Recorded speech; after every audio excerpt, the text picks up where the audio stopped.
What's up, Dragon Brood? So we're coming at you this time with a Jeskai Lukka list. So I know some people saw the Lukka Planeswalker when it got previewed, and people were really excited about it. So I figured, of course, I have to try to make a deck with it. And I'm even playing blue cards, which y'all don't get to see too much on this channel. So I want to give some credit to Yeoman5 as well. I saw something he posted on the Arena Decklist channel, and it was very similar to what I was working on, but he had a few extra ideas which I incorporated. So our lists are going to look very similar if you see them. So definitely want to make sure he gets credit for that. Anytime I use somebody else's ideas, I want to make sure that they also get shouted out, because there is so much iteration and so much creativity happening in the Magic community. I want those that are doing a good job to really be noticed for it. Anyway, I am also going to be participating in the Streamer Early Access event on April 15th on Wednesday. I'll be doing that most of the day. If you want to check that out, hit me up over on Twitch. It's twitch.tv/PowrDragn, and follow me over there so you will know and get the notifications whenever I'm on. Also, speaking of, if you like these types of videos, please like the video and help us out in this YouTube algorithm, and subscribe to the channel so you'll get notifications anytime we have other content coming out, especially while we're in isolation, because I'm putting up content every single day and you will have new stuff to watch. But for now, while you're doing all that, let's get into the video.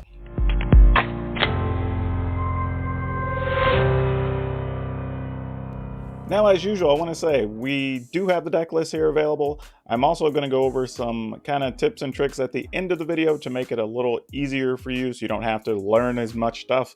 You kind of get some tricks on what's available to you, and that's why I encourage everybody to, yes, the deck list is nice, but watch to the end of the video, because we do have some other content that can help you out and make playing the deck a lot easier. But anyway, just going down the list, we have the Stonecoil Serpent. Like, this card looks weird in this list, but the truth is, you don't have a lot at the lower end, and this card's pretty versatile. I mean, in a format where we already have several multicolor cards being played, it's got protection from Teferi, so they can't bounce it. There's several kill cards that the control decks like to play that are multicolor. Even now, there's a couple in Ikoria, so it's going to keep you from being targeted by those, and you can just straight up block a lot of things that are multicolor. So, want to definitely give consideration to that card. Playing a couple copies of Giant Killer, mostly because we want ways to still stall the board. You can play it on turn one just to even tap down creatures if you need to, but of course you can take out something that's much bigger, so that buys you plenty of time as we're getting into the later stages of the game where this deck really sets off and does some crazy things. Charming Prince, one, the card's just quality for this type of deck. I mean, all three choices are good, whether you want to scry to set up your next couple of draws, blink something in and out of play, especially later in the game. Some of your cards you may want to return to play and get that ETB effect again. And then just gaining life is also reasonable, especially if you're playing against a red deck or something and just needing to buy a turn or two. Bonecrusher Giants, we're playing 4 just because, truthfully, it does damage. It's a removal card, and because of the way the deck's set up, it gives us the opportunity to use a couple of the other cards that we're going to get to in a second. We're playing Legion War Boss, which is kind of just a solid all-around hitter, but when used with Wanata, which we'll get to later, is also really, really dang nice. We have Elite Guard Mage, which is mostly just there to kind of fill the middle of the mana curve, right? It's going to get us to the later game. It's going to let us draw an extra card, let you gain some life. It can reasonably fight a few things, and as a finisher, if the board clogs up, it is an actual flyer, so nothing wrong with that. And then Wanata. So, for those of you who don't know, Wanata is one of those new cards. It's a 4-mana 4/4.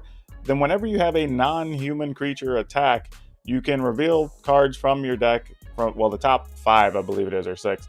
You look at the top however many, and then you get to take a human out of there and put it directly into play, tapped and attacking. So, as you look across and see the different cards we have, these are actually really strong abilities, right? So you can get the Charming Prince back, use any of its abilities. You can get an Elite Guard Mage, which gets you life and a free card. You can even get a Agent Treachery, which we'll get to in a second. Lukka is very interesting because Lukka's letting you lose a creature to search for something else, which is nice. We've seen other effects where that's always really good. And just in general, the card's just very powerful, and in this type of deck, when you can just keep ramping up and keep getting other creatures that all have neat ETB effects, like, or they can just outright steal things, or just play giant monsters. Like, it's really, really, really cool. So this is a card definitely, I think you're going to need to just kind of play through some turns and really get a feel for the card as it is. And then Yadaro, mostly just a cycling card, which, you know, lets you filter your hand, get another card. But there is a possibility that late in the game, you are just getting a big 8/8 with haste, mind you, and trample. So, like, Yadaro is actually pretty dang interesting. And then Agent of Treachery, the card we all love and we all hate. It just outright steals something from your opponent. The lands are kind of all over the place here. We're playing some of the Rogrin, I guess that's the way we're going to pronounce that, the Rogrin Triomes, partly because just the cycling, and it does give us all 3 colors. The deck tends to be a little bit slower, so we're not too concerned about having it come into play tapped.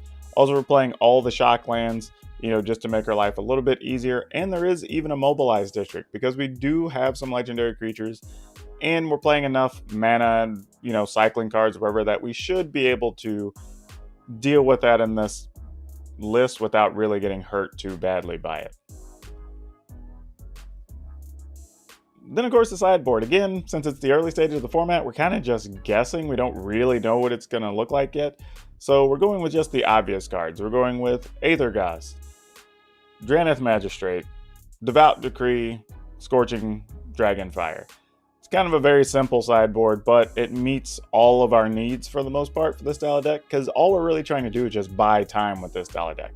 If your opponent's playing a slower deck, then it's kind of good for us, because then our little cards actually do have a bit more weight. But we'll see what this amounts to. Anyway, let's get into some strategy around the deck. Okay, strategically, where are we going to start here? There's a lot of different interactions going on with this deck. For starters, let's look at Winota, right? You look at your top 6 cards whenever a non-human creature attacks, and then you get to take a human creature from among them and put them into play tapped and attacking. The interesting thing there is that you can have a lot, and it's not even like during that combat look one time. The way it reads is whenever a non-human creature attacks. I'm reading over it right now, actually. And yeah, you may put a human creature card from among them onto the battlefield, tapped and attacking. It gains indestructible, turn to turn, put the rest on the bottom of your library. So what that means is if you actually play Legion Warboss on turn 3, okay, well, now you've made a token and attack, then the next attack step, let's say you've played Winota, you have 3 non-humans attacking. So you can go get 3 things to add to the attack step. So you've got a 2/2, the other 2/2 because you'll mentor something, then a 1/1, so you've got 5 damage, plus you're going to have whatever you pull off the deck. So, I mean, if you just go get an Agent of Treachery, that could do it. Or, I guess, another Winota if you like, and then replace your other one, and then this one's tapped and attacking. So, I mean, like, or a Charm Prince that lets you blink something if you already have something else in play, out. Like, there's a lot of things going on there. The other thing, too, about Lukka that I think people have misread is that when you remove your creature to go search for something higher cost, it's not 1 mana higher like we're used to seeing on a lot of the green cards and stuff that have had this ability before. This actually just says higher cost. So you just flip cards until you get to something higher. So if you remove, say, an Elite Guard Mage or a Winota, well, then the only thing you're going to find is your Daro or an Agent of Treachery, right?